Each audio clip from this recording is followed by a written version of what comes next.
morning. It's Wednesday, November 12th, 2014. This is your morning edition on I-24 News. Coming up later today, a war of words. Israeli Prime Minister Benjamin Netanyahu and Palestinian President Mahmud Abbas trade blame in speeches accusing one another of provoking the recent wave of violence in Israel and the West Bank. Forbes magazine ranks the 10 richest terror organizations in the world. And later on the show, an accessible and affordable solution for people who wish to get mental therapy through their smartphones. Good morning, I'm Yael Avi, and we begin with the latest violence in the Middle East, this time the war of words traded between Israeli Prime Minister Benjamin Netanyahu and Palestinian President Mahmoud Abbas yesterday. In remarks made during a ceremony in Ramallah commemorating 10 years to the death of Yasser Arafat, the Palestinian president accused Israel of igniting a religious war by allowing right-wing Jewish religious activists to visit the sensitive holy site of Temple Mount in Jerusalem. On his part, Israeli Prime Minister Benjamin Netanyahu, speaking at the end of a security cabinet meeting, stated Abbas was not a partner and accused him of incitement. So, to hear more about it, we are joined in studio by Amir Tibon, diplomatic correspondent for Walla website. Good morning to you. Good morning, Gail. Via Skype by Channel 9 Arab Affairs correspondent Xenia Svetlova. Xenia, good morning to both of you. Good morning. Now, first, let's take a quick look at some of the highlights from yesterday's speech stabs between the Israeli Prime Minister and the Palestinian President. We are determined to act in every way against the incitement, as we strongly act against the terrorists. Unfortunately, Mahmoud Abbas is not part of this effort. He has proven once again how irresponsible he is. Instead of calming things down, he is stirring tensions. Instead of telling the truth, he spreads lies. We ask Israel to keep away those settlers and extremists from the Al-Aqsa Mosque and our holy places. We won't let them pollute our holy places, and may God spare the faithful from the wrath of war. Xenia Svetlova, Channel 9's Arab Affairs correspondent, I want to start with you. When we look at President Mahmoud Abbas standing there with a big picture of Yasser Arafat behind him and stating those words, many in Israel will say that he's calling for more of an uprising. What was behind that very, what I would say, very passionate speech yesterday? Well, I believe that there are at least two messages there. Yes, the first one is an indirect call to Israel. Please stop the provocations. Please stop the, with this visit of Israeli MPs to the Temple Mount, because it will infuriate the public. It will inflame, the ground. It will put an end to everything that exists right now, meaning the security cooperation between Palestinian Autonomy and Israel, and so on. So this is the first one. The second one is internal message, of course, to his own public. Yes, whatever is happening right now in Jerusalem.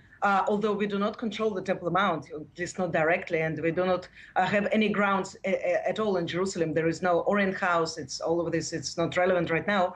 But still, we are coming from the position of the strong people.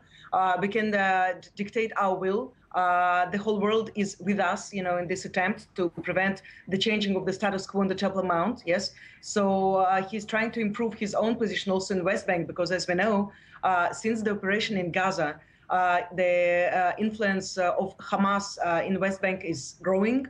Yesterday, I have been to Ramallah, and indeed, I didn't see even one flag of Hamas, but only for one reason, Yael, because it was not allowed. It was forbidden in this specific procession. Also, all the commemoration service, for the Yasser Arafat, all the events were marked specifically by Fatah organization logo. So it was not representing all of the Palestinians, only the Fatah members. No, interesting. And also in Gaza, they canceled the celebration. I believe the Fatah canceled the celebration because of security concerns. But Xenia, do stay with us. Amir Tibon, when Netanyahu yesterday says flat out Abbas is not a partner, is he is it once again, or has he just completely put the kibosh on any type of renewed negotiations or the attempt to stop what's going on now? Well, the thing is with Netanyahu, you never know when he says something if it's going to last for a long time. Now, I'll give you another example for this, Yael. Before the last war in Gaza, there was again this round of exchanges between Netanyahu and Abbas, blaming each other for the situation, but then suddenly Abbas became Israel's darling because we needed his help against Hamas, and he suddenly became not the problem but the solution. And that stuck for at least a few weeks. and then the war in Gaza ended, and it turned out that Abbas is not very enthusiastic about taking control over Gaza. He doesn't want to have really an armed conflict with Hamas, and suddenly he's again the enemy. So this can change again and again. I think that many Israelis right now realize that while Abbas has some of the blame for what's happening, and he's been really inciting the street, and the Israeli politicians are right when they say that his speeches are really not helping. I also heard the American ambassador here in Israel, Mr. Dan Shapiro, say the same thing, that Abbas's conduct is not very helpful. At the end of the day, what are you going to do? Reminiscent of Arafat in the day, I have to say, who used to give speeches as well. You know, that used to be the argument. In Arabic. Some people in Israel are talking about an Arafatization of Mr. Abbas, but I do think that at the end of the day, what can you do? I mean, Netanyahu is right now talking about taking a harder line against terrorism and operating the IDF and the police, but even he understands that at the end of the day, there has to be some kind of dialogue in order to cool down these flames. Interesting. And Zenia, I want to ask you, because there's been reports this morning that there was pressure on President Mahmoud Abbas to actually stop the security cooperation, if one can call it that, but, you know, between Israel and the Palestinian Authority. Is that something that is actually being considered within the Palestinian Authority? If that happens, you know, where does that leave the situation in the West Bank? Not right now. And if there will be not, you know, some big blast in the next few days, at least something that we can really talk about, you know, like something that like a watermark, you know, something different from what we experienced so far. Abbas is not about to stop this security cooperation. He didn't stop it during the war in Gaza. During which we know the blood of thousands of Palestinians was spilled. So this is something that he's interested in. And despite the speeches, despite the rhetorics, Palestinians were always very good in having this being very, very particular about what they really want, what they do on the ground, and what they talk about, So for Arabs, it's always like this, There was excellent cooperation with Mr. Mubarak, the president of Egypt, yet his newspapers were much more inciting than any Palestinian press that I review daily, So Abbas also mentioned a few times during interview to our channel, and also during a meeting with the Israeli journalist a few months ago in Muqata, that he will continue the cooperation with Israel until the day of his death, or until he will step down, which is also an option, So we do not have to have the Arafatization of Abu Mazen. We can also have the stepping back of Abu Mazen, yes, and the collapse of Palestinian autonomy without him.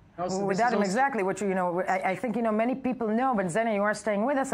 But yet, the situation over the course of the last several weeks may be putting the two leaders in a very precarious position. That's my question. First to you, Amir Tibon. Everybody's afraid of calling this an intifada of what's going on.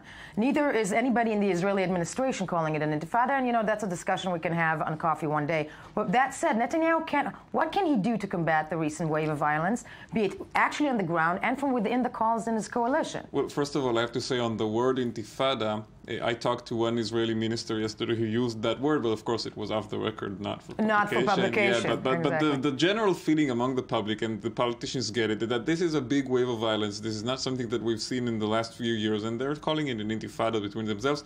The thing is with intifadas, usually you don't understand it's a popular uprising, which is the translation of the Arabic word, until one day suddenly it falls on you. It takes a lot of time. There's this event and that event, here is stabbing, and here a vehicle attack, and then suddenly you see the big picture. On the security cooperation, I agree with Xenia that it's not in Abu Mazen's interest to right away cut it.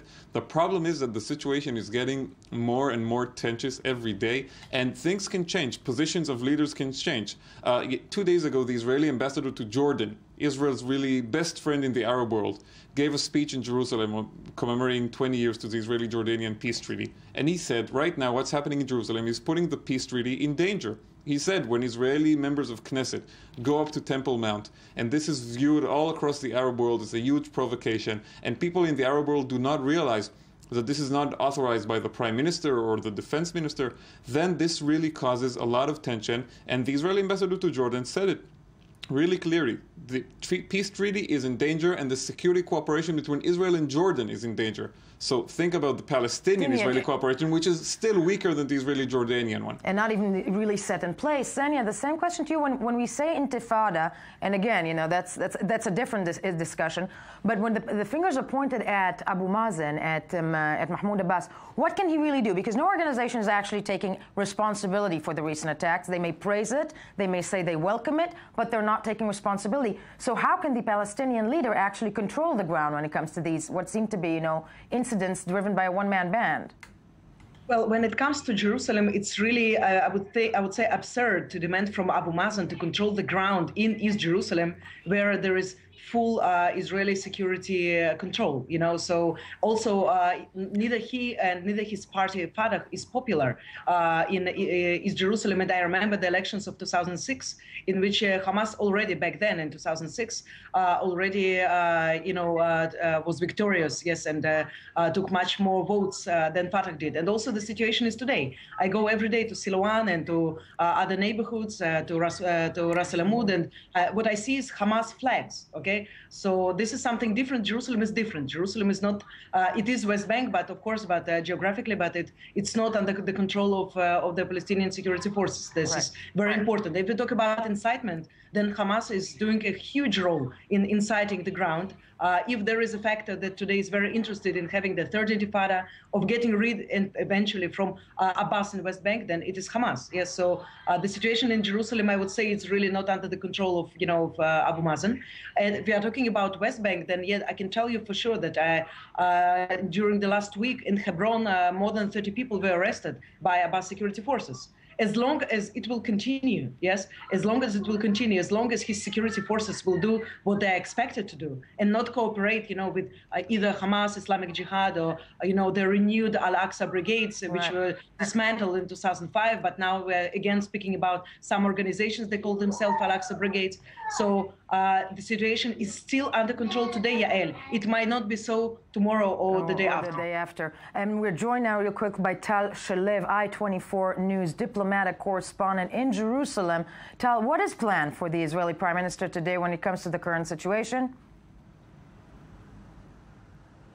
Well, Yael, good morning. Netanyahu yesterday gave a statement that can be summed up in a demonstration of muscles. Netanyahu is trying to present a very tough stand against the backdrop of a very heavy criticism coming from him from the right-wing part of the coalition, that he's not applying enough forceful, that he's not deterring the terrorists. And this was the main message yesterday, that we could understand that from the announcement of the heavy measures that he intends to implement against rioters and protesters and whoever calls for the destruction of the state of Israel, and B, from his language, his slamming language to the Palestinian President Mahmud Abbas and to the international community. But actually today he will have a chance, or maybe a test for his muscles and for his power, in a totally different arena, and that is here in the Israeli parliament behind me. Later on today, a very controversial bill is supposed to come up for a first vote.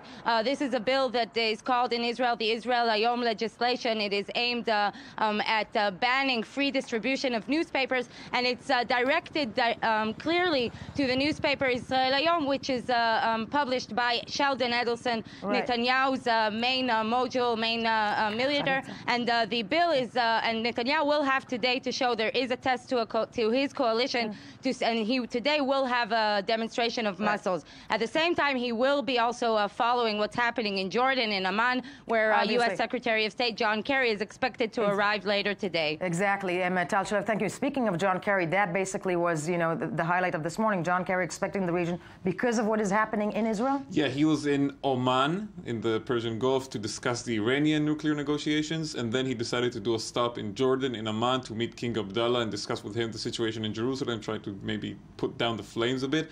And Kerry coming to the region is always getting Israeli politicians a bit nervous. What is he planning? What does he want? But I think right now his mission is not to restart any big negotiations or anything. Nobody is expecting that kind of stuff.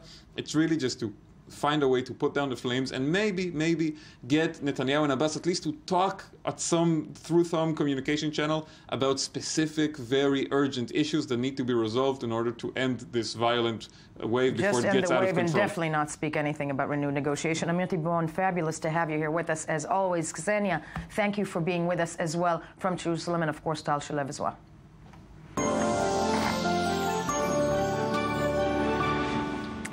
And if there's a war of words, of course, the war and the tension in the West Bank continues. Words were not the only violence yesterday. They came amid continuing clashes in Jerusalem and the West Bank, during which Israeli troops shot dead a Palestinian demonstrator near the city of Hebron. All that just a day after 2 Israelis were murdered in 2 separate attacks by knife-wielding Palestinians. Leadership on both sides refrained from calling it an intifada, as we discussed earlier on, but the wave of violence is such that cannot be ignored, nor does it show any signs of stopping. Let's take a look at the following report about the latest escalation and take it from there. A day after the death of 2 Israelis in 2 different stabbing attacks in Tel Aviv and the West Bank, Israel is mourning this death and preparing for further escalation. The Israeli security forces increased their presence in major cities and deployed 500 more troops in the West Bank. But many Israelis are still concerned. Unfortunately, it's a situation of ticking bombs. You don't know where it will hit next. Tel Aviv, Jerusalem, north, south, the entire country. In the Palestinian territories, the situation also continues to deteriorate. A Palestinian man was shot to death during intense clashes with Israeli forces near the city of Hebron. And meanwhile, Israeli Minister of Defense Moshe Ya'alon and Palestinian President Mahmud Abbas continue to lob charges blaming the other side. Several Islamic movements, to include Hamas, and unfortunately even the Palestinian Authority, led by Mahmud Abbas, Abu Mazen, is responsible for this propaganda. We ask Israel to keep away those settlers and extremists from the Al-Aqsa Mosque and our holy places. We won't let them pollute our holy places, and may God spare the faithful from the wrath of war. Because of the latest developments, Prime Minister Netanyahu convened his security cabinet. A senior Israeli official told the media Tuesday Israel should prepare for the resumption of rocket attacks from the Gaza Strip 2.5 months after Operation Protective Edge ended. The official later backtracked and said Hamas has no intention of escalating the situation in the West Bank by carrying out terror attacks. Be that as it may, despite the approach of winter, the current climate in the region is definitely heating up. We're joined in studio by Peace Now General Director Yariv Oppenheimer. Good morning to you. And from the other side of the political spectrum, by Chairman of My Israel Movement, Sarah Etznikohen. Sarah, good morning to you. You know, many people this morning, over the course of the last several weeks, are having a hard time calling this an intifada. But clearly, this is a wave of violence that doesn't seem to be dumbing down. Sarah, my question to you, because you represent an organization that purports the right of Israel to the West Bank in not so many words, right? I'm putting it, I'm ad-libbing this. You're calling for the policy of the government to use more force against what's going on right now. Wouldn't people argue, actually, and I'm sure that Yariv will, that more force against the uprising, or whatever anybody wants to call it right now, leads to more violence, as we've seen over the course of the last 20 years? What we are calling is to stop ignoring the situation. The last year, the people of Jerusalem, the citizens of Jerusalem, I live in Jerusalem, and I'm afraid to go on the train because it's being hit by the Arabs on a daily basis. So the people of Jerusalem have suffered from terror attacks, more than 10,000 stone throwing over the last 3 months. It's not normal. It's not normal, and everybody ignoring it. Only in the last months you start to hear it in the news, but it's over a year. And the government of Israel should stop its hesitancy and should take care of this situation. And we see it's spreading all over. It's not Jerusalem. It's not only Judea and Samaria, which you don't even hear in the news because it's on a daily basis, every day, a few times a day. So now, how should it be stopped? What are you calling for the government to do? First of all, to take care of it. The main, who's to blame is Abu Mazen. This Prime Minister Benjamin Netanyahu did it yesterday, and that's true. I mean, the incitement that comes from Ramallah is abnormal. The anti-Semitic cartoons that you see in their formal publication is not normal. It's 1933. But what you need to do is stop ignoring it. Now, who's the responsible for the safety of the Israeli citizens is the government. So stop ignoring it, and please I'm wondering with you out loud, how can this be stopped in a way that will appease the citizens of Jerusalem? I would like to remind us all that we just finished a war in Gaza, and we are in the middle of a very difficult time between us and the Palestinians. We had a 7 year of quiet. At that time, Abu Mazen not just only spoke about his willingness to peace and against violence, but he also gave Israel the best help and assistance on security issue. What the right wing did when this was happening, that it was quiet: continue settlements, continue changing the status quo, continue taking more land of Palestinians, and not talking about a peace treaty. And when we are wasting this precious time, that there is confidence, there is trust between the two people, but then we see that the right wing is not talking about security. Security is not the main thing that is interest the right wing. The main thing that interests the right wing is to continue the occupation, to have one state, to control the Palestinian, to take more land, to go to the Temple Mount, to change the status quo. This is their agenda. Their agenda is not security. If they want security, they should work together in order to find a political solution to the conflict. Without a political solution, we are going to find ourselves in another war in Gaza, in another war in the West Bank. We are going to find ourselves again speaking about more arrest, more violence against the Palestinians. And we can blame Abu Mazen. Maybe it's nice, maybe we can feel better about ourselves, but this teenager that is going to make suicide attack because he knows that his chance to be alive after it is very small. When he is doing it, he has no other alternative. He depressed. He saw in the television that the settlers movement are pushing more and more Israelis to go to the Temple Mount. He doesn't need any cartoon and any things in the newspapers. He can see Israeli television and to understand that unfortunately the right wing is doing their best in order to escalate the situation, and unfortunately these are the result of this policy of ignoring the Palestinians and trying to deepen the occupation. And well, Sarah, my question to you, doesn't violence beget violence? Ultimately, we are looking at 20 years of escalation. Well, many can argue on both sides. So what, I mean, crushing down on who? On Abbas, you think, is going to actually stop what's going on now?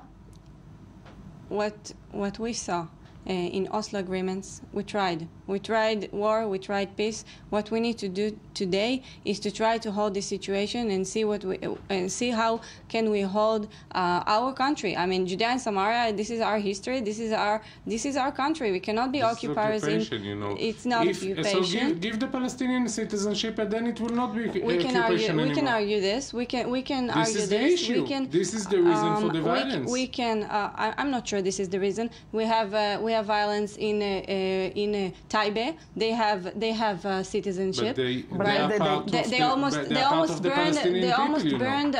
almost burned a man alive a few days ago, and they have a citizenship. Yeah, but they also the burning of the man. So it's not about the citizenship. And I want to tell you another thing. In Jerusalem, many say that the reason the Arab citizens of Jerusalem are now protesting and trying to harm the Israeli citizens is because of their socioeconomic situation. Well, I want to tell you that in the last year they had such a great I mean, they have a train going into their neighborhood. They have a train. Yes, they have a train. This is really wonderful. No, I want to tell you something. They are paying taxes. You know that yes, they are part of. I'm also paying taxes. And they are not allowed to vote for the Israeli parliament. But they have a train. Santa Claus is here giving presents. Very nice. Please, Toda. They have a train, and they have now the Jerusalem municipality just approved another neighborhood, and I think that you can't use this excuse for their violence. There is no excuse for violence, okay? There is no excuse for riding and hitting a three months old but you know, the Palestinian side will argue that, you know, the Israeli military, the Israeli army in and around the West Bank is violence against them. You know, in the north, the argument would be that the killing of the young Palestinian, the young Israeli Arab in the integration with the police, that was incitement to violence. But it was before. During the war in Gaza, there also was violence. There always an excuse, right? But the Israeli Arab citizens should be treated differently, much differently from the Palestinian people. I mean, it's not the same terror. Maybe it's coming from the same point, from the same ideology, from the same incitement, but it's not the same people. We should treat them differently because they are citizens. They're the same reason. Well, first of all, she admit that there is a difference. So the people in the Palestinian West Bank, that it's part of Israel, they are not citizens. So what are they? They are under occupation. This is your agenda. This is your ideology. So don't hide. Say it out loud. I'm going to continue the occupation forever if it's up to me. And I will say about the motivation of the Palestinian and the Israeli Arabs. They feel half Israelis but half Palestinians. And when they hear the foreign minister taking any opportunity to try to exclude them from the Israeli society, even to call to the Israelis not to buy in their shops during the war in Gaza. So their understanding is that they should be part of the Palestinian resistance movement. I have a lot of friends in the Israeli Arab community, and I think it's more up to us what will happen there than even it's up to them, and we need to show a different policy. But we need to understand that what the right wing is doing, not only trying to promote some kind of a solution, but escalate the situation. And when it's quiet, so the right wing is saying we can do it. So the UN maybe will condemn this, but we can continue to do what we believe in because there is quiet. And when there is violence, so this is not the time to start a political process because there is violence. So there is no a good time for start a negotiation about finding a solution to the conflict. And when you don't find a solution to the conflict, when you escalate, so the extremists will take advantage of that and will continue the fight against Israel. Maybe now it will be quiet for a few months, but we will find ourselves again in another war, maybe in Gaza, maybe in the West Bank, maybe with the Israeli Arabs, and maybe we will see the Jordan-Israeli peace treaty collapse. This is your policy, and this is the outcome. It's a year ago, we tried to renew the peace process.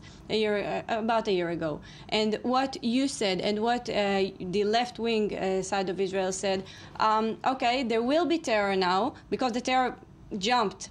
No, the terror, it was quiet. I want to remind you that the people, the three children that were kidnapped and killed, it happened after the negotiation collapsed. It was before the kidnap of sadly, the guys, three. I know, but this is we're going back and forth on on incidents, and as sadly, all the time we have. But on this table, we will agree to disagree. Just another sentence. When there is a peace process and the escalation of terror, they're saying there are extremists who are doing this terror. When there's no peace process and terror, they're saying there are extremists doing this terror. So Israel needs to take care of herself and her the question security is, and how her that citizens. will be done, be it security or with negotiations. Once again, Sarah, thank you for being with us this morning. Yariv, always a pleasure having you. When we get back, Forbes magazine ranks the 10 richest terror organizations. We're already speaking about terror in the world. We'll take a closer look. First, as in every morning, let's hear some more of the morning headlines.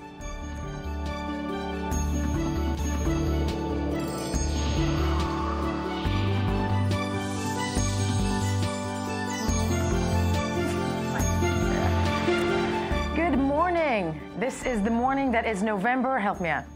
Looking at the 12th. Yes, because Tony's here to give me the correct date. Yeah, well, I know it because it's the day after Veterans Day, which I'll get back to in a second. Oh, so it is November 12th, 2014. Yes, and it's the reason to say hello and good morning to you, Anthony Grant, who brings us the news you missed while scanning the headlines. Okay, well, good morning to you. And, of course, a big headline from U.S. and China relations there.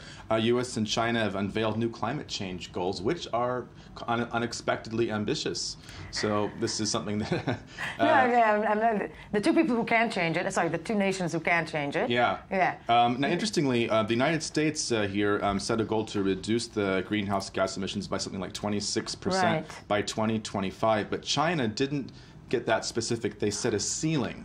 That their carbon dioxide emissions will peak by 2030. So it's a little bit, they have a little bit more wiggle room there. Can you blame them? Not really, but... Have you seen it? Yes, But you know what? It's a step in the right direction for a huge issue, really. Yeah, I mean, because other than, killing each other, we keep killing the planet. So we should at least leave ourselves a ground to live on. Exactly. So we're going to be watching that, how it's the details. And speaking of environment, fish, yes. in this part of the world, because climate does affect the fish. Israel's allowed Gaza fish exports to resume, actually, to the West Bank. Really? So it's kind of a slip between the headlines there for a Okay. while. And this is the first time since 2007 that this has happened. And so this is good news for the I'm Gaza glad that economy. in the midst of this brouhaha that we keep discussing, isn't it an intifada? What is going on? Wave of violence. This is actually an optimistic, headline of sorts. Of sorts, and not for the fish, but for the people Yeah, that like to eat fish. Yeah. I mean, that's for sure. Yeah. Anyway, back to the fact that it was Veterans Day yesterday. In Britain, of course, we had this the very dramatic 2 minutes of silence that was in the UK for World War I's armistice, the end of the war, and you had the last installation of that ceramic poppy at the Tower of London. I know, that was an incredible It was really picture. incredible. Incredible. Yeah. I had like a little 13-year-old boy put down the final flower, and it was a lot of pomp and circumstance. Yes, as the Brits do love so well. Yeah.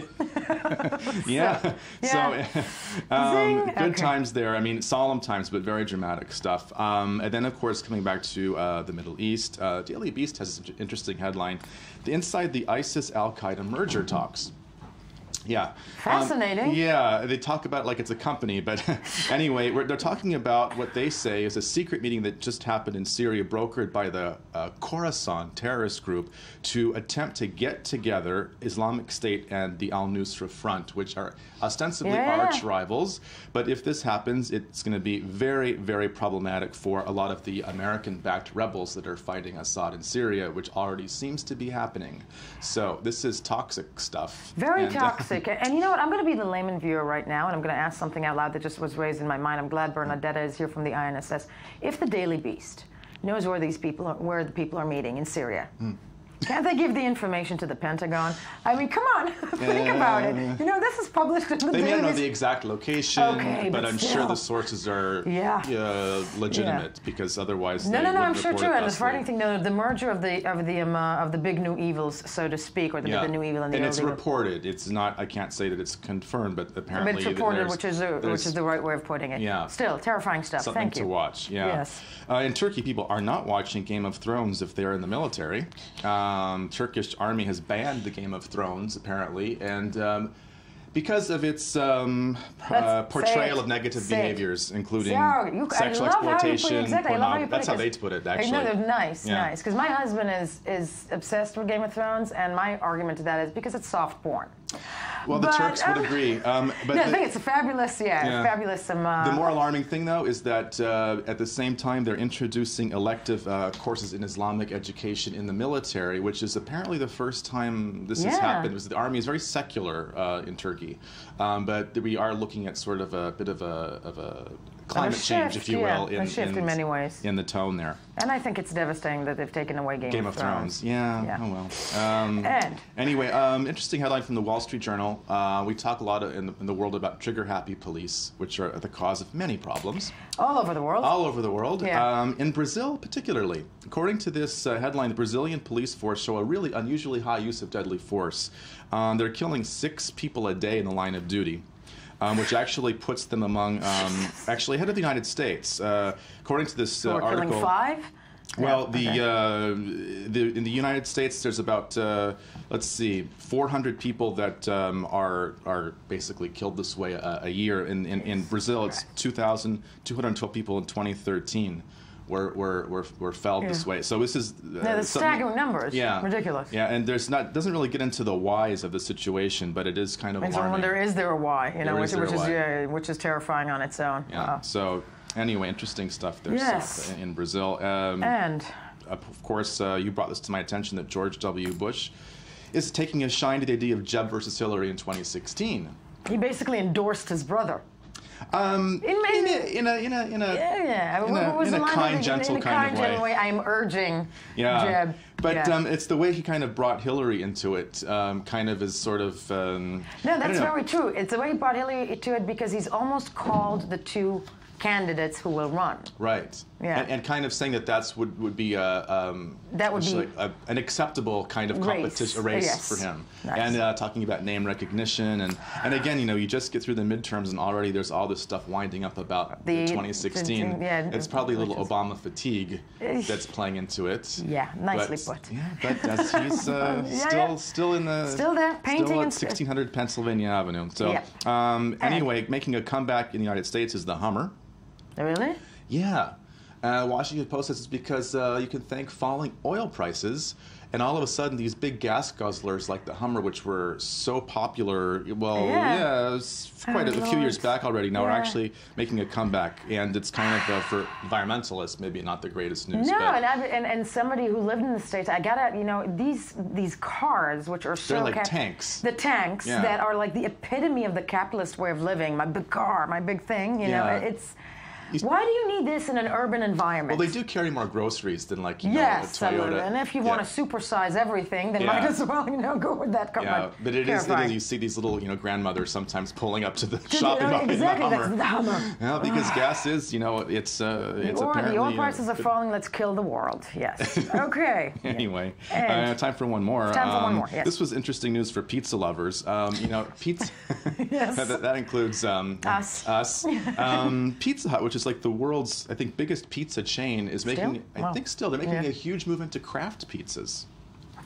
Now, this is, it may not seem like a big deal, designer but... pizza? They have like something like over 7,000 or 6,000 Pizza Huts in the United States alone, international, and now they're going to be offering things like Peruvian cherry peppers, salami and fresh spinach, a variety of drizzle sauces. Drizzle sauces, balsamic and barbecue included. I love this. I wonder if this, if this is going to take. I mean, this is kind of for the shishi papa. I'm already taken by it. Yeah, I'm taken. I'm taken. Pizza is the solution to so much. Is my wonder, but I think that's the best. Yeah, that's the best news I heard. They are pretty. They're pretty. They look like little Mandelas. Thank you, Tony. Stick around. See you in a bit. And we'll see you in a bit. Yeah.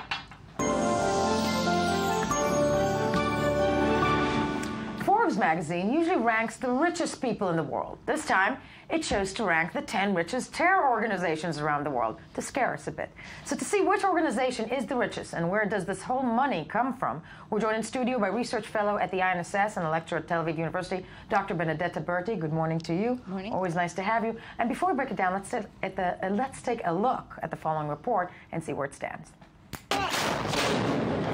With murderous terrorist organizations making an overwhelming amount of cash per year that funds more destruction, Forbes magazine thought it important to rank the 10 richest terror organizations in the world, tracing the trail from which the money came. Number 10 is the Boko Haram group, having earned roughly $25 million to create their Islamic caliphate throughout Nigeria and the surrounding African countries where they operate. Al-Qaeda and its offshoots come in at around 6, gaining roughly $150 million. Bin Laden is dead, but the organization is very much alive. The Taliban of Afghanistan and Pakistan come in at around 5, with $400 million. The powerful Shiite terror group in Lebanon, Hezbollah, comes in at about $500 million. The organization no longer simply looks at Israel, but also watch closely the situation in Syria. The Gazan-based group Hamas is number 2 on the list and continues to collect humanitarian aid, and cash still flows into Hamas coffers, even as its rockets continue to hit Israel. The group is believed to have roughly $1 billion. It is uncertain how much that will reach its suffering population. And the wealthiest terror group on the list is the Islamic State group, also known as IS, ISIS, or ISIL, with an estimated $2 billion. When the organization seized Mosul in northern Iraq 6 months ago, it also seized the country's central bank, stealing tens of millions of dollars. It took over part of the oil infrastructure and also raised millions of dollars from ransoms demanded for the release of hostages. As it stands, governments desperately try to gain the intelligence to spot the money trail and ultimately implement decisive action against those who offer support to the various groups, such as avoiding trade with them, passing sanctions, or the worst-case scenario, going to war.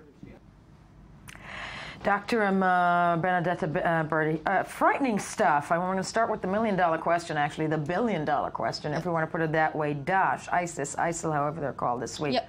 Where does that money come from? How is it so well organized? Right. It's more money than the people who are trying to fight them. Yeah.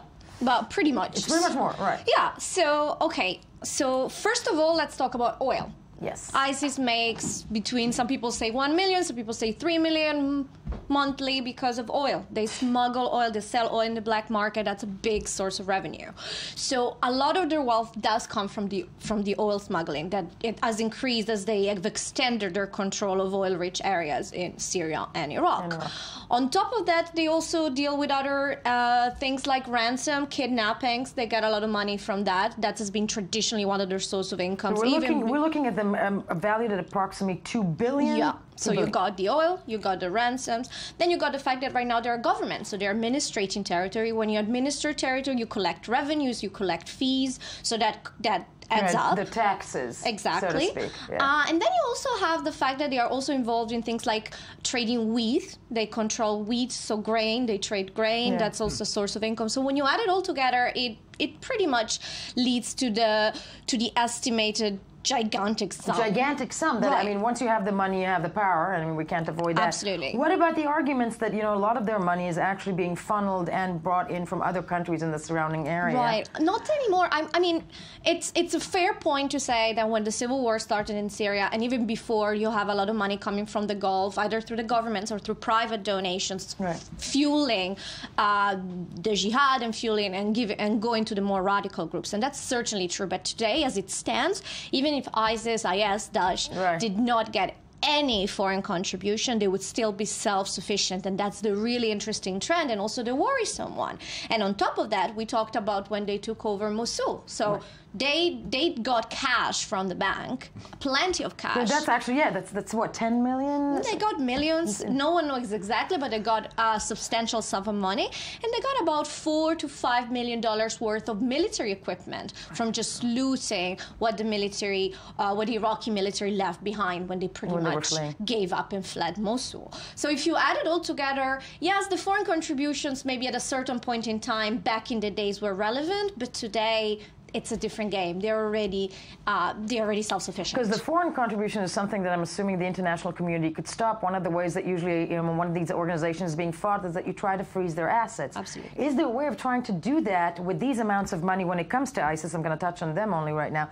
Is there a way of trying to stop that, you know? I mean, there are things that can be done, but first of all, one of the traditional methods, which is to find where the foreign money comes from and freeze the accounts, that's not going to work. The funding the charities and targeting them, which has been very effective in the case of Al-Qaeda, that's going to be less effective in the case of ISIS. Now, what they'll have to do is track the oil smuggling and work on that. So, but that's much more difficult. That's the war, actually. That's the war economy. Yeah. So ultimately, I would argue that until the Syria civil war continues and until you have that prolonged instability and the vacuum of power, it's going to be really hard to crack down on all these illegal activities going on because there's just no way to do it.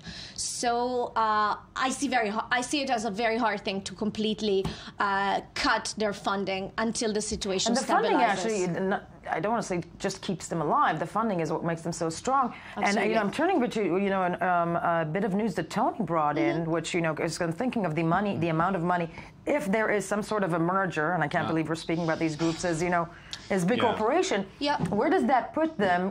In the powerhouse play, and I'm theorizing with you right now, in the powerhouse play of the Middle East. Let's say Al Qaeda and well, I mean, are they even beatable?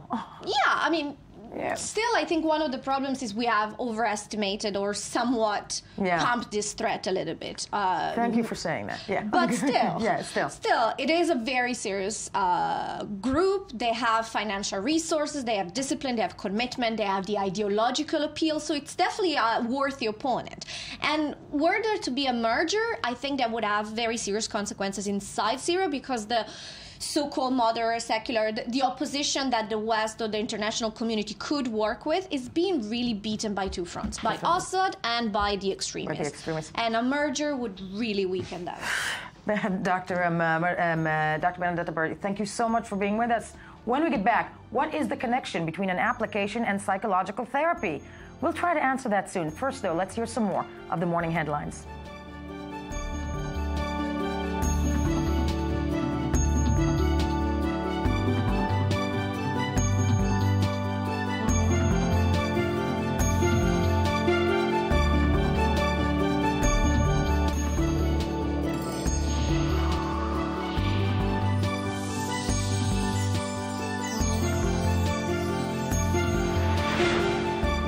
Welcome back. It is still Wednesday, November 12th, 2014. This is still the morning edition.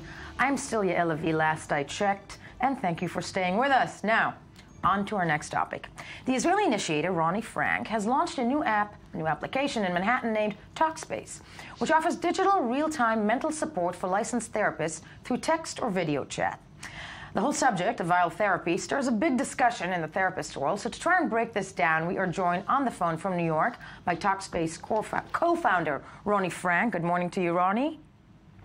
Hi, good morning. Hello, stay with us. In studio, we have the Clalit Health Services psychiatrist, Dr. Jordan Lewinsky. Hi. Good morning to you. And before we break this down, let's take a look at Tal Heinrich's report and then talk.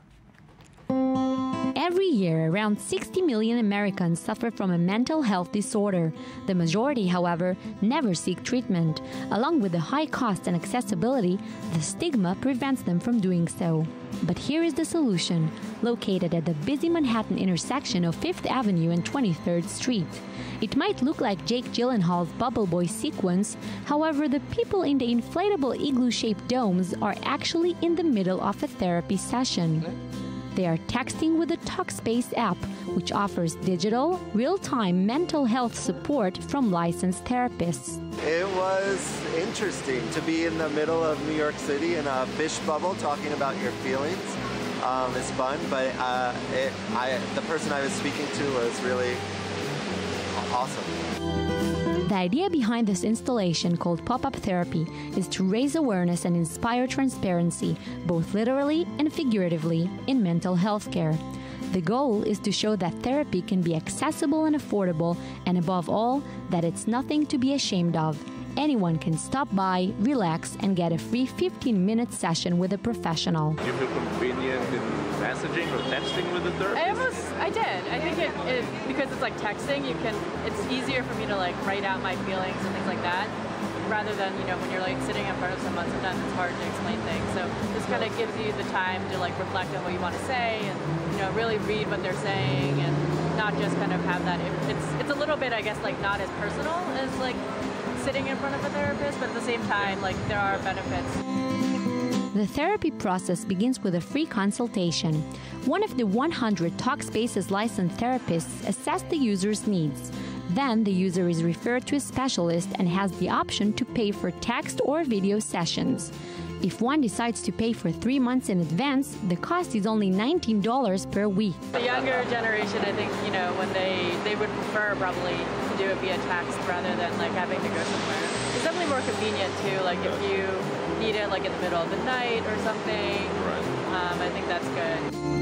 Although the concept of online treatment might cause some shrinks to shrink in their seats, at the moment nearly 100 therapists are providing textual healing to some 70,000 people through the Talkspace platform. Joined by Ronnie Frank in New York, who's behind this, the idea of this application. Ronnie, once again, good morning, and I'm wondering out loud, is this, is this about to catch on? What are the responses that this application has gotten, which, many of us are raising an eyebrow about it, because isn't the whole point of therapy actually sitting in front of somebody who reacts to you? Hi. Can I tell a little bit about my background before we start? Sure. Thank you. So, I graduated computer science at the IDC Center in Israel and worked as a software developer at Amdocs for about 6 years. And I started seeing the therapist in my late 20s due to issues that my husband and I were experiencing. And we went through couple therapy for a good amount of time, and it really helped save our marriage. And my personal experience with therapy was very valuable for me, and overall I felt completely drawn to the profession and was so passionate about psychology that I went back from a master in psychoanalysis in New York, and I wanted to become a therapist myself. So during the time I was studying, however, I discovered many gaps when it came to mental health care and realized that the mental health system in America was completely broken. And the numbers that you mentioned, the recent studies show that 1 in 5 Americans suffer from mental health issues each year, and however, 65% of them are not receiving any care. So I was overwhelmed by those numbers and realized that millions of people in need are not receiving the care they need.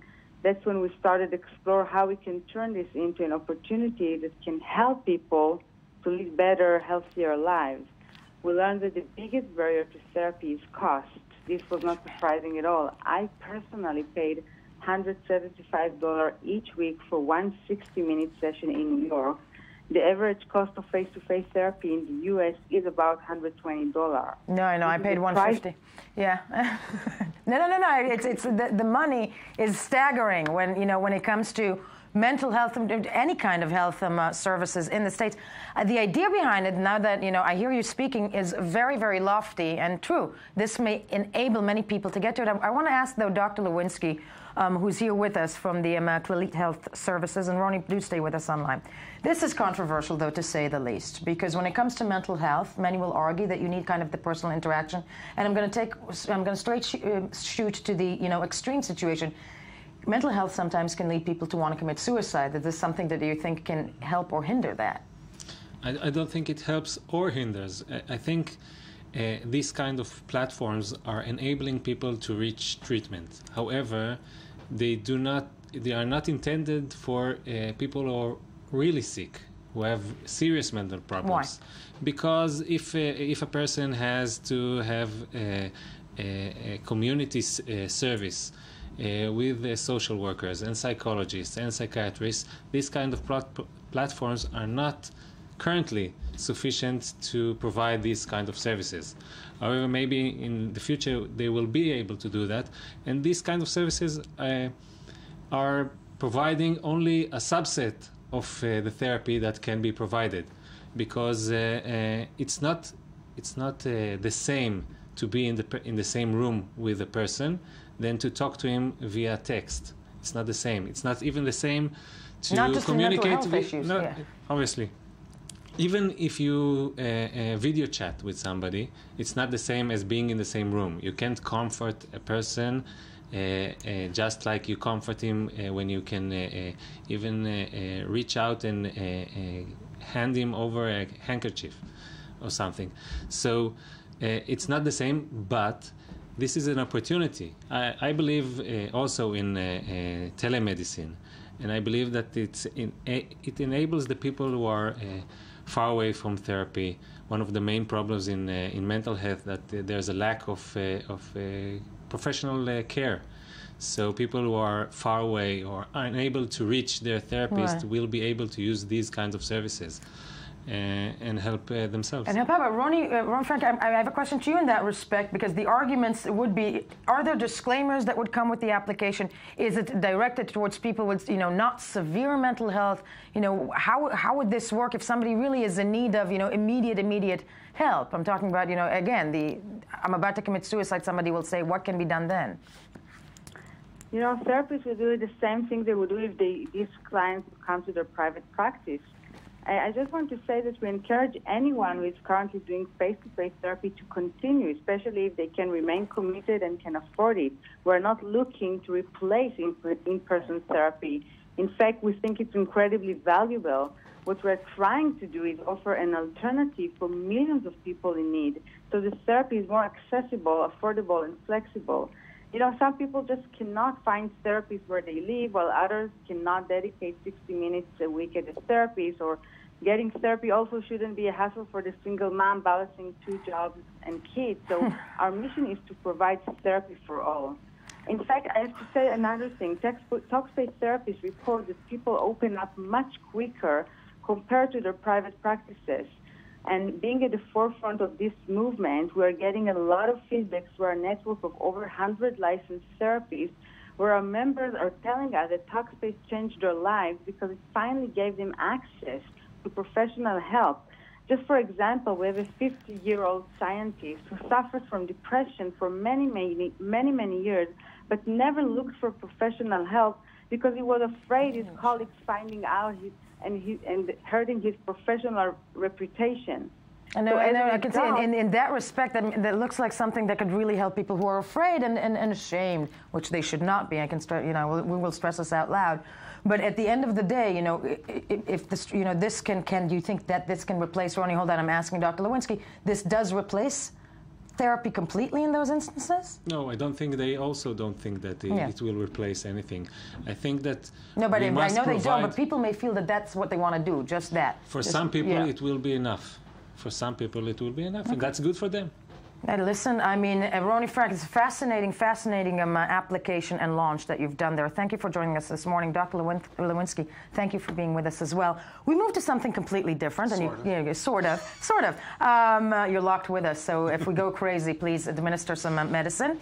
This is the web review, the viral spiral that is anything and everything that pops on the web. And including, you know, Twitter as therapy for some. Yes. Yes. Yes, including some very Twitter makes me edgy, I have to say. It makes a lot of people edgy. Yeah. Nicki Minaj has taken to Twitter to apologize for her Nazi-esque, I would say Nazi-esque sort of video. I think the song is called Only. I mean, forget the fact that I love Nicki Minaj, but I'm still getting over Anaconda, but it's not the greatest song. But yeah, she basically tweeted that she didn't come up with the concept. She's got Jewish producer friends that actually did. Oh my God. Wasn't her? Yeah, I'm sorry, this sounds so, I was only following the orders. I know. But but again, it's almost like she's going through a catharsis there on Twitter to say, hey, you know, back off internet. So maybe actually that's a good point. Dr. Lewinsky can chime in. Has Twitter become the new psychological space in many ways?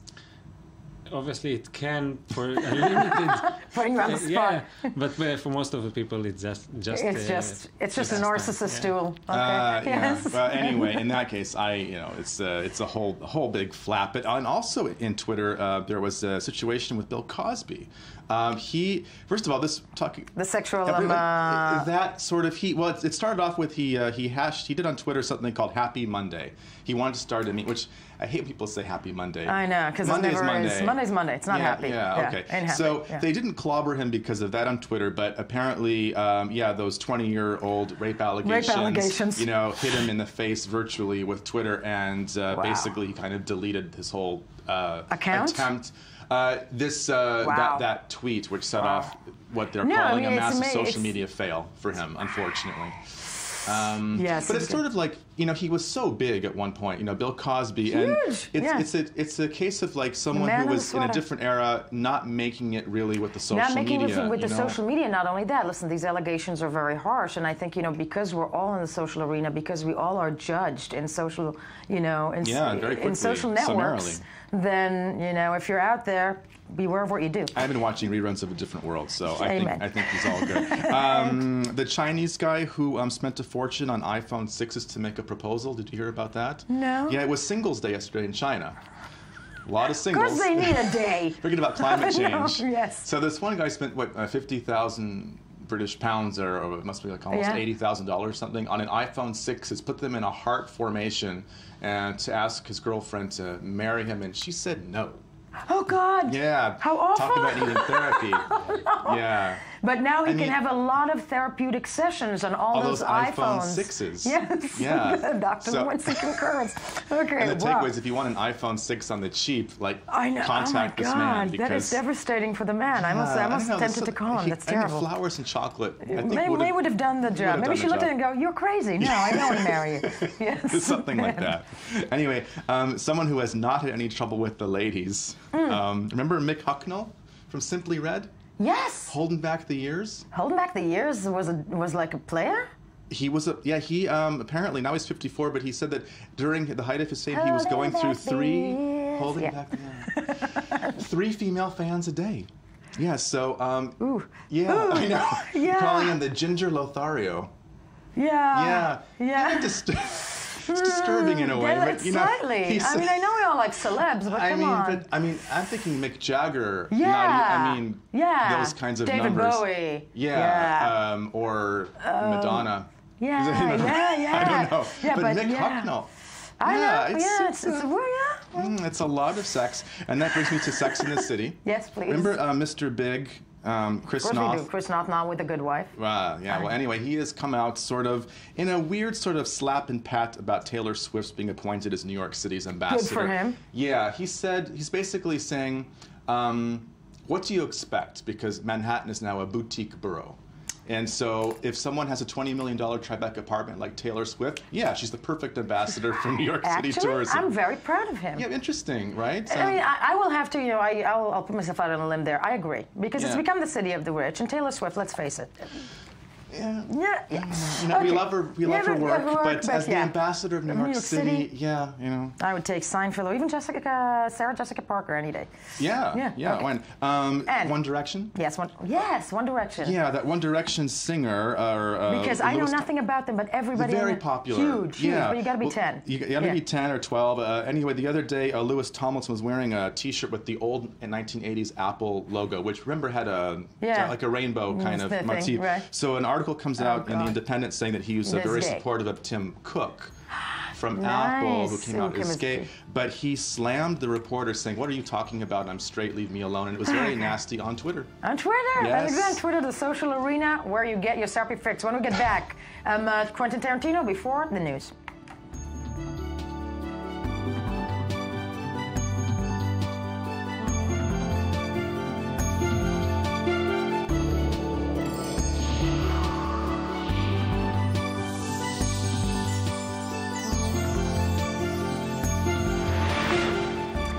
Good morning. Thank you for staying with us. I-24 News Morning Edition, November 12th.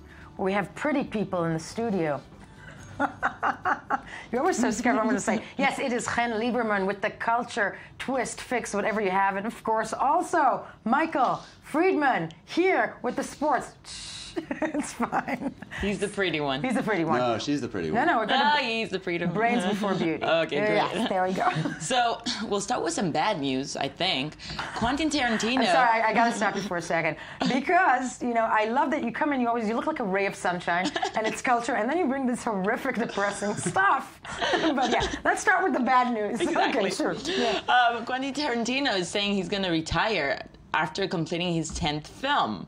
That's a film called The Hateful Eight. Yeah, and he's saying he's gone beep, beep, beep, crazy? Yeah. I mean, I don't know. And that's why I said, we'll start with the bad news. Maybe it's bad news for me. But I think, Tarantino is still one of the greatest directors out there. However, if you compare his latest work to his earlier one, I think he's not getting better with the years, and it's only gonna go worse. So I wish that Woody Allen would actually listen to that. Hold on. Django. We're gonna have to fight. Okay. Listen, let's do it. This is gonna be. I'm sorry, I disagree. First of all, Inglourious Bastards. Yes. Come on. Fabulous movie. The man actually reinvented history. Not as good as Reservoir Dogs, not as good as Pulp Fiction, not as good as Jackie Brown. Are you kidding me? He killed Hitler. Yeah, his earlier works is known as the most notorious and the greatest of his times. Now, he's still great, but not as great as he was. And I think that he has a point. He's saying, I don't think you should. You're agreeing with her? He's agreeing with you. Okay, yeah. No, what he's saying is that you don't have to stick around till people beg you to leave. And really, if you look at Woody Allen, you're talking about Woody Allen, I was about to say. Yeah, because Woody Allen, I love that guy. He was the best director out there. Yeah, but Blue Jasmine was fabulous. Blue Jasmine is a modern version of Streetcar Named Desire, and it's not as good. It's not as But anymore. it's hard to mess with Streetcar Named Desire. It's a great concept. It's a great premise. I don't think it's such a great film. I think that Woody Allen looks like a caricature of him his old self. The movies are slightly so Tarantino, he doesn't want to be that person. He wants to retire while he was glad. Still on top. However, he said nothing is hatched in stone. I'm sorry, you people are too young, and what you're saying is, if we did everything good when we were young, we just should retire and go hide in some corner like Eskimos when we're old because there's nothing in us. That's what I'm planning on doing. Fine. Sounds good to me. Okay, yeah, and he's okay. So and 10 films. It's a nice arsenal of films. It's a nice arsenal of films. But if Tarantino 10 impressive films. 10 impressive films. Thank you, Michael. So while we're preparing to say goodbye to Tarantino, let's say hello to a new director, Jon Stewart. No, really? Yeah, the comedian Jon Stewart. He's been working on the film. That's why he took some time off of the Daily Show, and he's working. Well, he's not putting it out there as if he's gonna start doing more and more films. But he has a film called Rosewater, and it's a drama. It's about to come out. Yeah, it's about an Iranian-American reporter who was arrested during the 2009 disputed elections. The attempted uprising. uprising, a Exactly. revolution. Right. So he's telling his story. It all happened after he interviewed him for The Daily Show. Right. And he decided that this guy has such a great story that he wants to tell. And it's nice because Jon Stewart likes to make fun of reporters. This time, he's actually treating this story very seriously. But it's interesting to see how this movie will be taken away. This accepted. is, to me, this what is... Actually, I don't know if it's so shocking that Jon Stewart did a drama, because his take on the news and The Daily Show, and I think if you've lived in the States, Michael will agree with me. I don't know. I used to get my news from The Daily Show. I mean, that's the thing. Yeah, that's the thing I do. You probably too, because you lived in the... Even though it's like satirical, but you get a little bit more of the inside information rather than just the brew of the mainstream. And if you compare Stewart to other comedians, he's not as sarcastic. He's very passionate about politics. He's well informed, but very passionate. Sometimes you see he gets really emotional when he talks about politics. It's not Bill Maher, who's like, you know, I don't care about anything, or David Letterman, who makes fun of everything and everything. Jon Stewart is passionate about change. And now let's go back to more bad news. Oh, great. Well, last week we had AC/DC drummer that was arrested for attempted murder, supposedly. Yeah. And then the charges were dropped. Now we have the lead singer of the Cranberries, Dolores O'Riordan, or however you say her name. She's responsible. Linger or zombie, or Odd to My Family. I love the Cranberries. She's actually my favorite rock lead singer, and she also holds a title for the longest name for a lead singer in the rock industry. So what did she do? That's official. I'm just saying. I've checked that. So what did she do? She attacked the stewardess. Who didn't? You know, it's like who didn't want to? They ask for it. They really do. You ask for peanuts. You wait for 4 hours. By the time they get there, you land. Yeah. Well, it was first class for her, not economy like us. She should have. If the peanuts didn't get there on time, she really should have hit the stewardess. The funny thing is that right before she was released, the officers heard her singing in her cell. Right before she got released, so she went. So they sent her to do a psychological evaluation because they're afraid that something's wrong with her. But now she's with her mom. Her family declined to react to comment. However, it's nice to remember. No, it's nice to see that she's making headlines again. Yeah, exactly. Yeah. In any way. In any way, yeah. Stewardess, I have to say, once you go on a flight, if you only say the F word, they'll threat you with arrest. So I'm not judging her. I am judging her but if you're for sitting there singing in a cell singing, you know. Yeah, that's a different story. It's like Ben Stiller can't say bomb on an airplane. You cannot say bomb. You cannot say bomb on an airplane. That's true. But I'm tempted to try that. No, it's not a good idea. But still. And any good news, honey? Well, Elton John is fighting homophobia. He did a concert in St. Petersburg after they took off Steve Jobs' statue after Tim Cox came out of the closet. So he's performing in St. Petersburg, and he's saying, you know, And it's a good place to, you know, fight homophobia is Russia nowadays. Exactly. And he's talking to the Russian people. He's saying, you know, you love my songs. I wouldn't be writing these songs if it wasn't me, if I wasn't, you know, if I wasn't true with who I am. So if you accept me, you need to accept gay people, you know, homosexuality. And taking off the statue, that just shows that our world is getting worse and worse and worse. Yeah, I know. And so I mean, our governments are getting worse and worse, and people are just getting indifferent to this whole thing. I'm sorry, I'm sorry. Everybody gets that confused. I gotta say, Chen Lieberman, I gotta say that, you know, you look like a ray of sunshine, but I'm about to cry. That said, we should listen to Chen, right? Let's go to the pretty people now. Michael Friedman here from the Sports Magazine with anything and everything that is sports. Do make me smile, because I think Chen Lieberman needs a little bit of smiling. I'm here to cheer you up. Cheer me up. Come on, do it. Yesterday was a big day in America. It was Veterans Day. It's a little sad. Slightly. But we had a lot of basketball games, so it was exciting. People were out watching.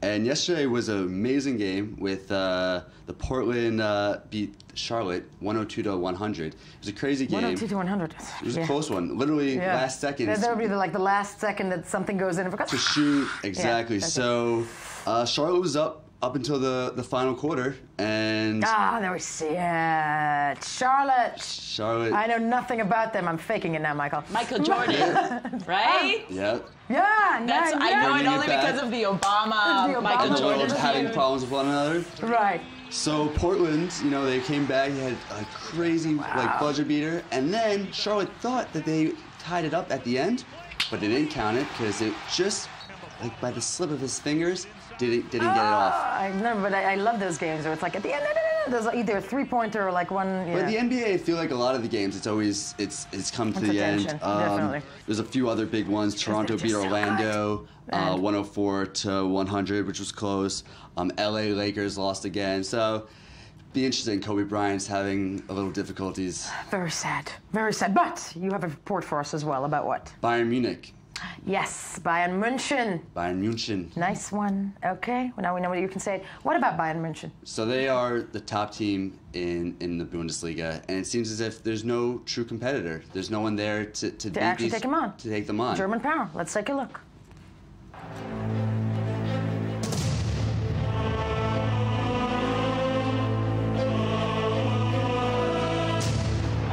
Would anyone pay attention to the Bundesliga without Bayern Munich? The Bavarian club is currently winning the battle of supremacy in German football. Munich have won 8 of the last 13 championships and participated in 17 of the last 18 league championships.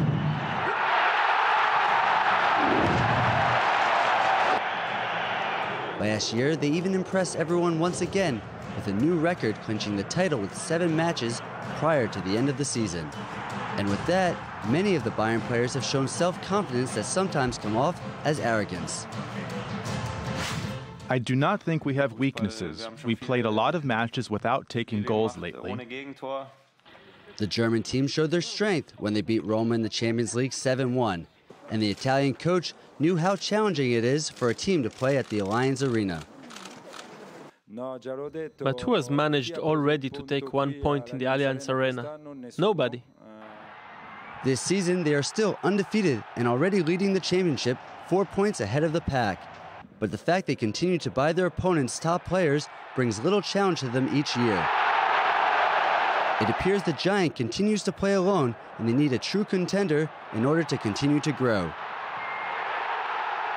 The amazing season of Borussia last year gave the league something to get excited about. But this season, the repeated failures of the yellow and black in the league has made the Bundesliga less attractive once again. Unlike the Premier League, Munich reign alone in Germany. England have 5 to 6 teams battling for the title every year, but in Germany, there appears to be no true threat for Bayern. The glimmer of hope that could save the Bundesliga was when Bayern conceded a draw against Borussia Mönchengladbach. But the question remains, will anyone in the league overthrow the reigning champions? With every trophy they capture, the team continues to enjoy being the most prolific team in Germany. Wow. Unbeatable? It looks that way. It's scary. I mean, you look at the Bundesliga, and it's just Bayern Munich winning.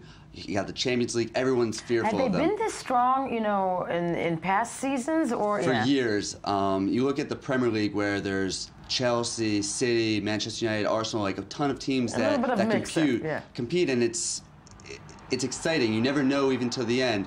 Last year was nice for the Bundesliga. It was a surprise because Borussia Dortmund came in and kind of gave them a run for the money. But at the end of the day, there's so much money that Bayern Munich has, and they just keep buying the top players. They bought Borussia's best player. And this is essentially, you know, where the blonde chick.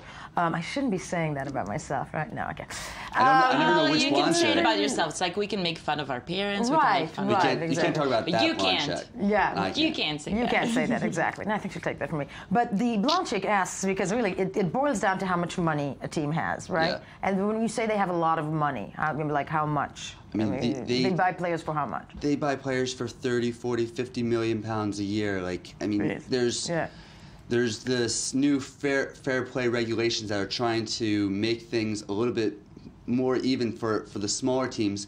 But at the end of the day, teams know how to get around. And there were the new regulations that have been put in place when? In the last years. In the last year, which mean what? How are they putting that? So the amount of money you spend versus, you know, how much is is being going around. For instance, you bring in players, Manchester City, they're the best at getting around the system. They have teams in New York, so they brought a player.